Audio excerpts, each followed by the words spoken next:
sahabat Jiksi, hari ini saya sangat senang ketemu dengan seorang tamu kita yang bernama Ami. Ami ini adalah salah satu pengguna YouTube Jiksi Official.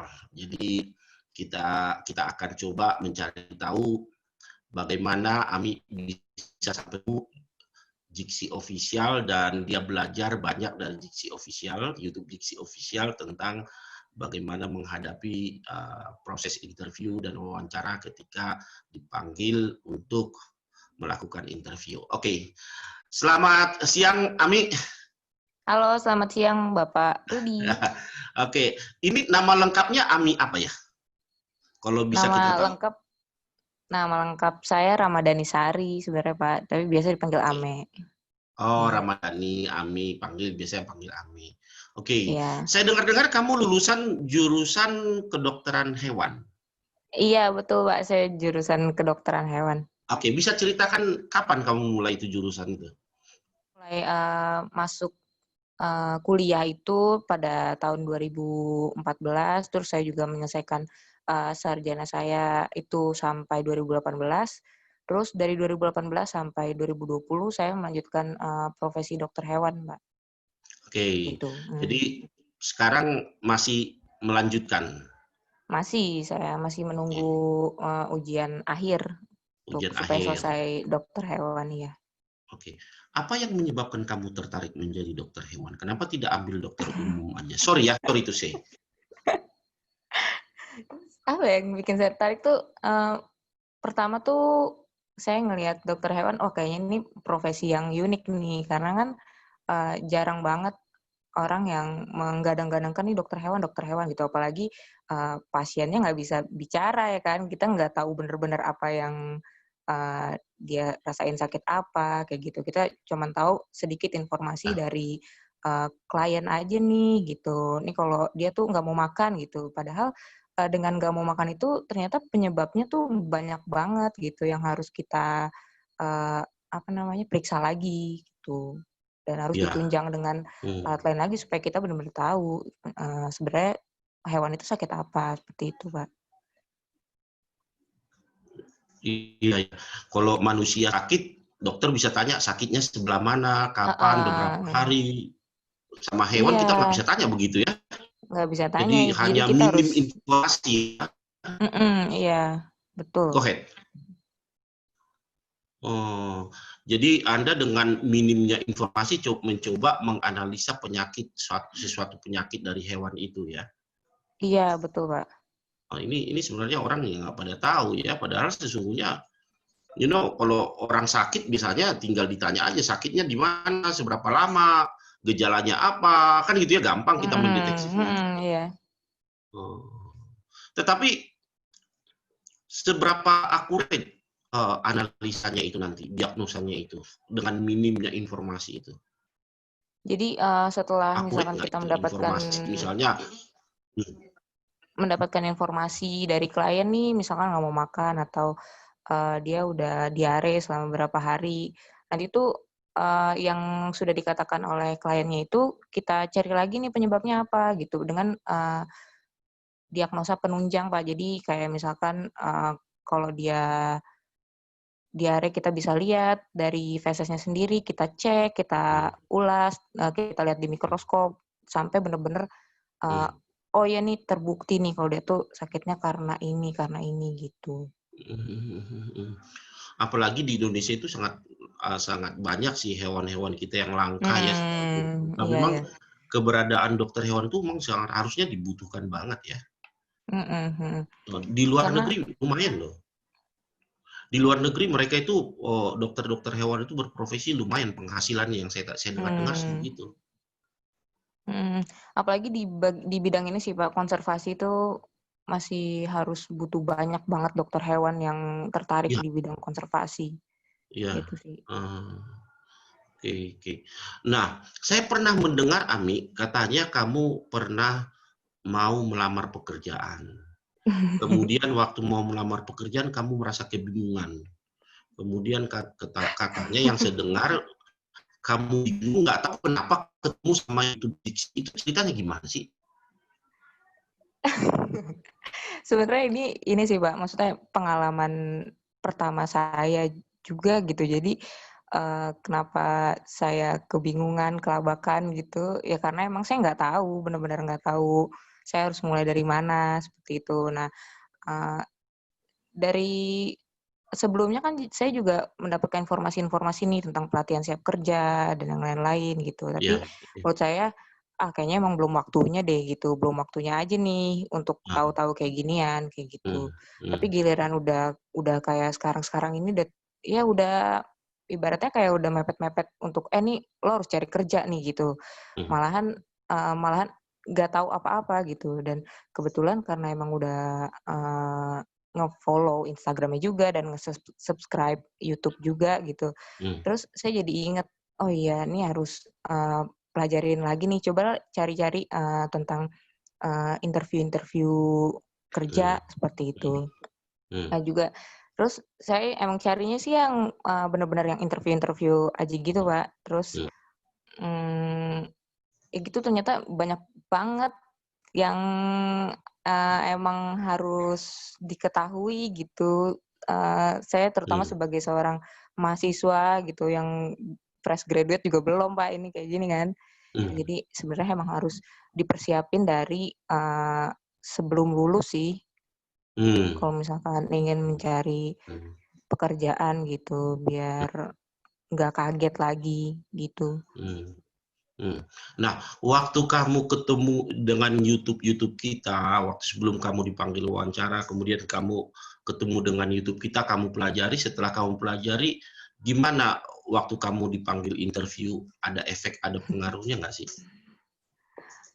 Eee, jelas sih, Pak, jelas pengaruh banget sih, Pak, Hmm, apalagi kan kita mau belajar gimana lagi kalau nggak ke sosial media seperti YouTube gitu kan, iya, internet dan iya, lain-lain gitu. hmm, Nah, ya, saya pertama coba lihat yang, apa namanya, Bapak pernah bilang, kalau misalkan seseorang itu harus punya yang namanya self branding gitu. hmm, Nah, hmm, itu tuh kayak kayak bikin seseorang itu kan jadi, punya nih harganya berapa sih sebenarnya gitu. Jadi hmm, nggak bisa semena-mena aja gitu. hmm, Kalau apalagi saya juga dengar yang, kita nggak bisa tuh yang namanya lamar pekerjaan itu semuanya dilamar gitu. Jadi kayak, nggak tahu arah gitu. Jadi kalau misalkan heeh, memang pembuatan CV iya, atau apa, itu juga harus sesuai dengan, perusahaan atau kerjaan yang dituju gitu. Jadi heeh, kebetulan juga kan, saya, kalau dokter hewan ini kan macem-macem gitu, Pak, pengalaman magang atau pengalaman, koasnya gitu kan. Jadi mau nggak mau nih kalau emang saya mau daftar ke semuanya, berarti saya juga harus ngerombak CV saya juga kan. hmm, Jadi kalau misalkan saya mau ke, bagian vaksin, saya harus cuman naruhin yang bagian magang saya di obat-obatan, atau saya mau ke hewan kesayangan saya juga, saya taruh CV yang, tentang saya magang di hewan kesayangan, kayak gitu-gitu, gitu. Dan hmm, banyak banget yang, eee, kayak gimana sih caranya menceritakan ini nih terutama yang ini nih, Pak, kelemahan dan kelebihan itu tuh. iya, Yang iya, kelemahan dan hmm, kelebihan itu gimana sih cara, kita menyampaikannya gitu ketika nah, misalkan ditanya seperti itu, gitu. hmm, hmm, Ya ternyata kalau misalkan kita jawab kelemahan, itu ya emang kita kan harus jujur kan, harus jujur cuman iya, harus ada solusi betul, untuk mengatasi, kelemahan tersebut gitu. Itu betul, saya juga baru tahu iya, banget kayak gitu dan kalau hmm, misalkan emang menceritakan tentang kelebihan jangan sampai, kayak terkesan sangat sombong, kayak gitu sih, Pak, betul, yang saya betul. pelajarin itu Oke. Nah, itu keren banget gitu. oke. Jadi waktu kamu berhadapan ketika kamu dipanggil interview, kamu kamu ingat betul apa yang di kamu pernah tonton di YouTube kita tentang misalnya apa kelebihan kamu, kamu menjaga jangan sempat terkesan sombong, dan itu Iya ketika iya, heeh. ditanya kelemahan kamu jangan hanya menceritakan kelemahan, tetapi ada solusi-solusinya.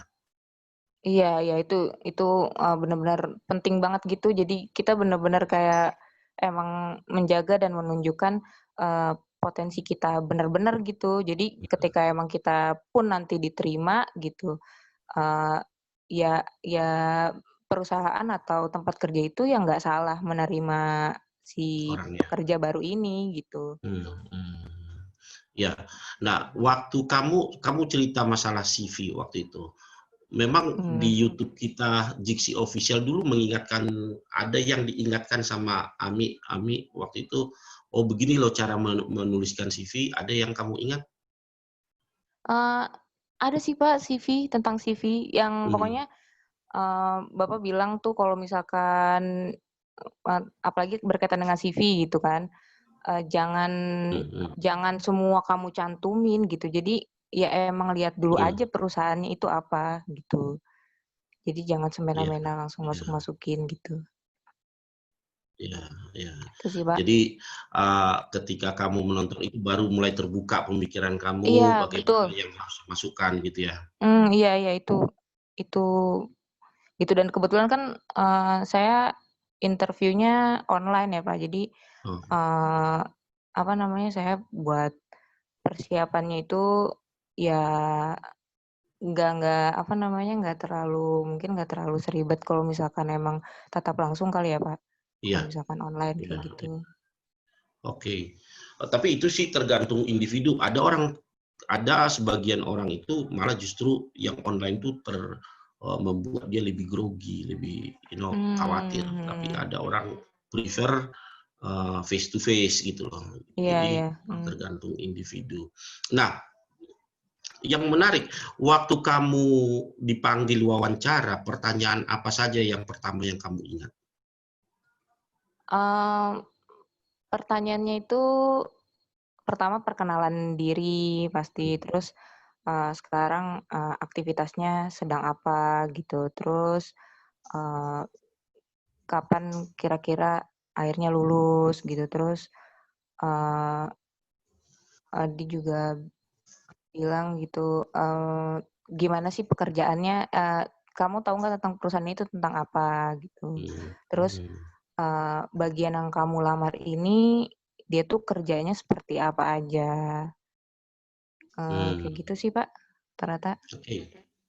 Nah, saya mundur ke belakang, Ami. Saya mundur dulu ke Iya, belakang. Kamu satu angkatan kamu tuh ada berapa orang?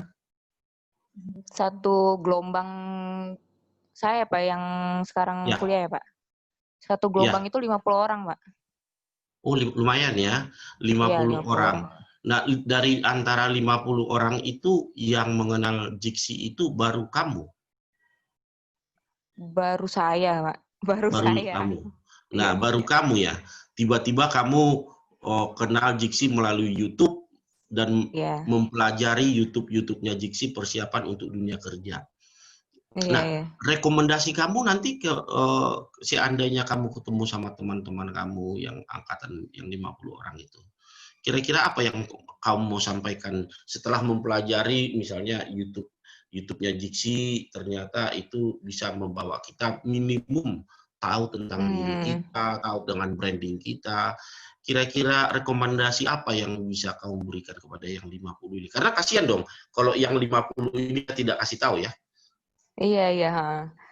Jadi Nah, jadi, buat saya bakalan, apa sih namanya, memberikan pengalaman saya sih bahwa, eee, apa namanya, informasi-informasi yang diberikan oleh Jiksi melalui YouTube itu tuh emang penting gitu dan ngebantu kita supaya lebih baik lagi nanti menghadapi, dunia kerja, kayak gitu. Gitu sih, Pak. Jadi yang, apa oke. namanya, sebenarnya kan hal tersebut hal yang, eee, biasanya kayak, ya udah sih gampang gitu, yang kayak diremehin gitu. Padahal, hal-hal kecil gitulah yang ternyata, penting banget kita ketahui gitu. Saya beruntung banget sih emang juga sempet Hmm, nonton-nonton dan juga, jadinya paham gitu, saya tuh harus apa gitu. iya, iya. Mmm, Oke. Nah, kalau misalnya dulu waktu kita, oh sorry, saya mungkin tidak mau ke sana. Memang berdasarkan yang kita kita perhatikan sih Ami, mhm dan saya sendiri sebagai praktisi HR dulu, banyak orang itu memang tidak diterima di dunia kerja. Itu masalah sepele sih ya. Misalnya menuliskan CV, ya gitu itu sepele ya sebenarnya. Iya, iya. Kedua, mempersiapkan diri waktu wawancara, ketika diwawancara, mereka tidak ada persiapan sama sekali. Dan memang menurut aku itu masalah kecil sih. Ya, kalau misalnya masalah ilmu yang kita dapat di kampus, Jiksi dan saya sendiri beranggapan itu lebih dari cukup ya. Kalau menurut Iya. aku, lebih dari cukup kalau ilmunya sih. Ya, cuman dari kampus ke dunia kerja ini seperti ada apa itu namanya?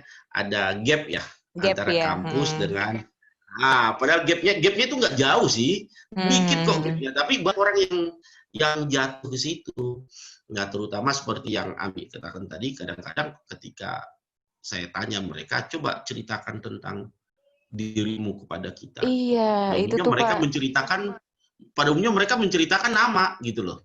Nah, Ami Bahkan sendiri kayak waktu itu ya apa yang diceritain Ami latar ceritakan? yang apa ya, biasanya kalau orang-orang itu latar belakang yang lebih pribadi gitu mungkin ya Pak ya. Kalau saya Iya. kemarin langsung ini sih Pak, saya perkenalan nama, terus usia, saya tinggal di mana, terus langsung kegiatan yang sedang saya lakukan apa gitu. Kalau misalkan emang saya membantu orang tua, saya sedang membantu orang tua, saya sedang melakukan aktivitas menanam, saya ceritain gitu Pak, benar-benar yang aktivitas saya aja gitu.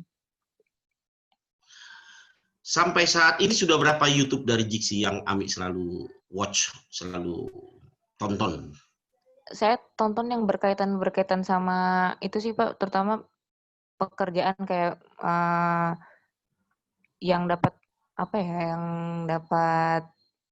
yang pertanyaan-pertanyaan HRD, interview gitu-gitu aja sih Pak. Ya. Kebetulan. Oh, jadi benar-benar kamu tonton itu ya waktu itu YouTube kita ya? Iya, saya pelajarin Pak, iya. Nah, kira-kira informasi yang kita berikan itu cukup atau kira-kira kurang? Informasi yang diberikan sih udah cukup sih Pak, apalagi kayak ngenegasin juga gitu loh Pak, kalau misalkan emang lo tuh mau kerja ya harus begini begini begini gitu, emang udah diporsiin tegas seperti itu Pak. Jadi kalau menurut saya sih udah pas gitu. Penyampaiannya tuh bikin orang Udah juga pasti jadi ya. mikir, "Oh iya," gitu, "Oh iya, harusnya seperti ini, harus seperti ini," gitu. Ame sekarang nantinya kalau sudah bekerja, rencana dunia industri apa yang dicari? Industri apa ya? Sebenarnya kalau misalkan sekarang kan tertariknya di obat hewan kan ya Pak, di vaksin, obat hewan gitu-gitu. Karena saya Ya. sendiri tuh nggak terlalu suka langsung ke hewannya gitu, apalagi hewan kecil saya nggak terlalu tertarik gitu. Jadi saya lebih suka yang ke produk gitu, kayak gitu sih, Pak. Oke. Kayak produk makanan hewan gitu ya. Iya, produk makanan, Eh, produk pangan gitu-gitu. Oh, berarti kamu harus cari itu dunia industri. Kalau yang saya tahu yang paling besar industrinya, cuman gue lupa ya. Itu dari Thailand deh kalau nggak salah. Industri Apa Pak, makanan industri hewan. apa Pak? Oh, Tapi itu dari pakan Thailand. hewan. Ya, tapi itu dari Mmm, Thailand. Ada di Indonesia cabangnya karena teman aku ada yang kerja di situ. Iya, iya. Oke, baik. Nah, para sahabat Jiksi semua, di mana kalian pun berada, ini adalah salah satu saksi atau witness kita yang pernah mengikuti YouTube kita. Kita sudah mendengarkan bagaimana kesaksian dari beliau dengan mempersiapkan diri untuk proses wawancara melalui pelajaran-pelajaran yang diberikan oleh Jiksi melalui YouTube. Nah, teman-teman sekalian, nah memang seperti yang saya katakan tadi, di dunia kerja ini ada perbedaan dengan dunia akademik, dan perbedaan ini sebenarnya sekali lagi secara ilmu, dunia akademik di Indonesia ini memang lebih dari cukup. Cuman transisi antara dunia kerja dengan dunia kampus ini memang harus ada proses transisi yang harus kita lewati. Nah, disinilah sebenarnya keberadaan Jiksi, memberikan pertolongan memberikan bantuan atau informasi kepada teman-teman semua dimanapun kalian berada, untuk meminimize gap antara akademisi dengan dunia nyata. Dan perlu kita ketahui, saudari kita Ami ini ya sudah diterima di pekerjaan, sudah lewat proses wawancara dan interview. Ya Ami udah lewat ya? Iya, udah lolos wawancaranya ya? Udah lewat. Udah. Dari beliau mempelajari YouTube yang diberikan oleh Jiksi. Jadi memang Ami ini juga tidak hanya mempelajari Jiksi saja, dia walaupun dia sudah ikutin YouTube Jiksi, dia juga melakukan kajian-kajian lain. Artinya sebenarnya kalian juga bisa seperti saudari kita Ami ini, ya. Jadi kita bisa belajar dimanapun kita berada, kita bisa belajar. Tetapi kita juga bisa menambahkan dari sumber-sumber lain. Dan Ami juga melakukan hal yang sama. Jadi di samping Ami mempelajari YouTube dari Jiksi, nah, Ami juga mempelajari informasi-informasi tambahan lainnya yang dilakukan oleh Ami. Nah, kita ucapkan selamat kepada Ami ya, yang sudah diterima di satu instansi, diterima dalam satu pekerjaan yang baru. Nah, mudah-mudahan ke depannya nanti Ami ini juga bisa berkarir dan bisa juga membagi ilmu kepada teman-teman yang lainnya, Ami ya? Iya, siap. Amin. Iya, Ami. Jadi bisa membagi ilmu dan pengalamannya kepada teman-teman yang lain yang mungkin yang mengalami pengalaman yang petik serupa dengan yang dialami Ami. Ya, oleh karena itu jangan lupa tetap ikuti and subscribe kita punya YouTube. Ya, dan kita akan selalu ada acara-acara seperti acara-acara refreshing untuk mengingatkan kita kembali apa yang harus kita lakukan. Untuk Ami, kira-kira ada pesan terakhir yang mau disampaikan kepada teman-teman yang lain? Silahkan, Ami. Iya, buat teman-teman jangan jangan gengsi buat belajar. Kita tuh bisa belajar dengan siapa aja dan di mana aja kita tuh bisa belajar. Itu aja sih. Jadi jangan gengsi, jangan malu buat nanya, buat. Jadi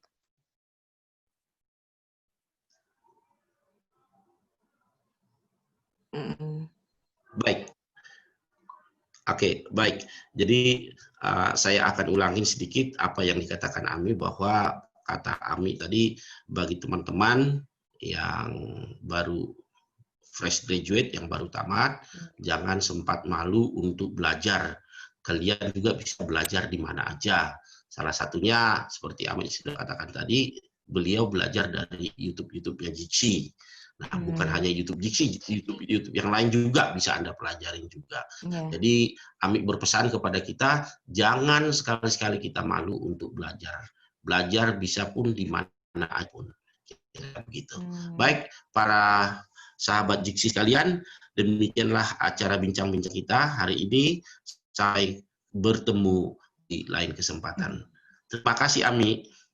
Ya, terima kasih juga Pak Rudi.